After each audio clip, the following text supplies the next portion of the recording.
There were approximately 300 townhouse sales in July, down around 23% compared to last year. The duplex market has been much more stable. There were approximately 200 duplex sales in July, up around 6% from last year.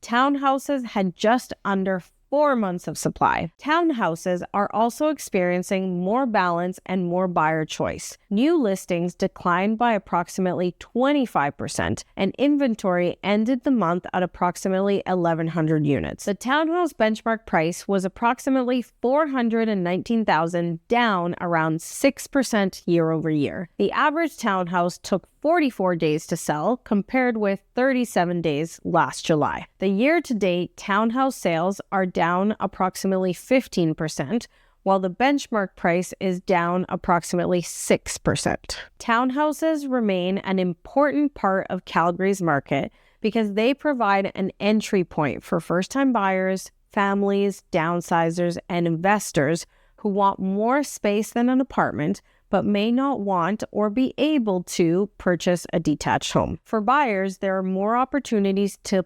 compare complexes, layouts, condo fees, parking, outdoor space, and location. For sellers, this means the highest sale in the complex does not automatically become the value of every other unit. The condition, location within the complex, garage, yard, renovations, fees, total square footage, and competing inventory all have to be considered. The duplex market has been much more stable. There were approximately 200 duplex sales in July, up around 6% from last year. New listings declined by around 4%. Inventory increased by approximately 5%, but the market remained below 3 months of supply. The duplex benchmark price was approximately $691,000, down less than 1% year over year. That makes duplexes the most stable major property type based on the year-over-year change in benchmark price. For many buyers,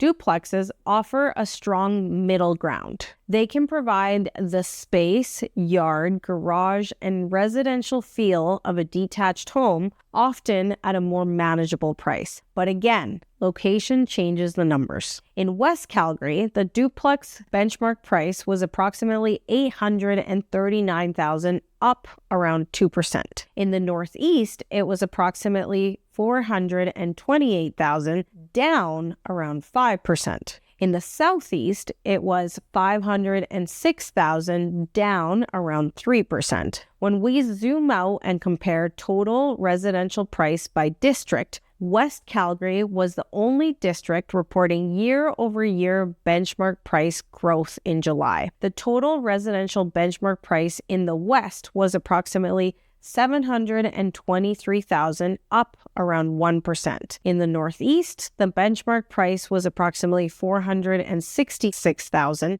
down around 7%. In the North, it was $528,000. These numbers are all rounded, by the way, down around 5%. In the East, it was approximately $399,000, down around 4%. In the Southeast, it was approximately $554,000, down around 3%. And in the Northwest, it was approximately $621,000, down around 3%. In the inner city, it was $576,000, down around 1%. And in the south, it was approximately $577,000, also down 1%. The market is not simply divided between expensive and affordable areas. Each part of the city has a different mix of properties, inventory, new construction, buyer demand, and pressure around affordability. That's why the question should never be only what is the Calgary market doing, the more useful question is what is the specific market doing for the specific property in this specific location. The detached market was approximately 744,000, down around 2% year over year. But put that 2% decline beside fewer than 3 months of supply, and the detached market has barely been affected compared to other property types. This is still a tight market. Detached homes remain one of Calgary's most resilient property types,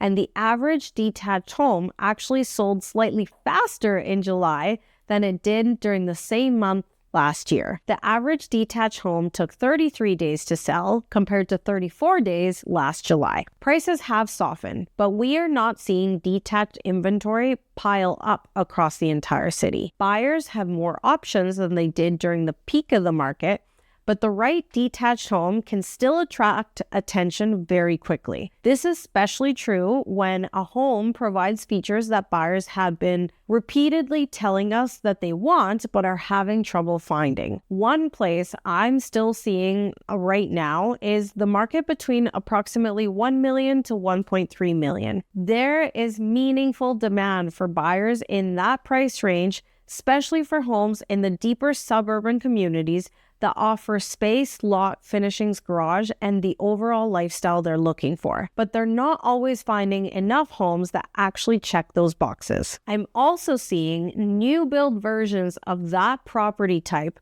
offering many of the features that these buyers want, but they're sometimes priced just above what the current group of buyers is prepared to pay. That creates an interesting gap. The buyers are there, the type of home exists, but the pricing and the buyer's idea of value don't always meet in the middle, which means they're not selling to buy that house. This is why we can still see a well-positioned $1.1 million home sell within days, even while other properties in a similar broad price range remain available. I'm also seeing more inventory come onto the market within the luxury sector.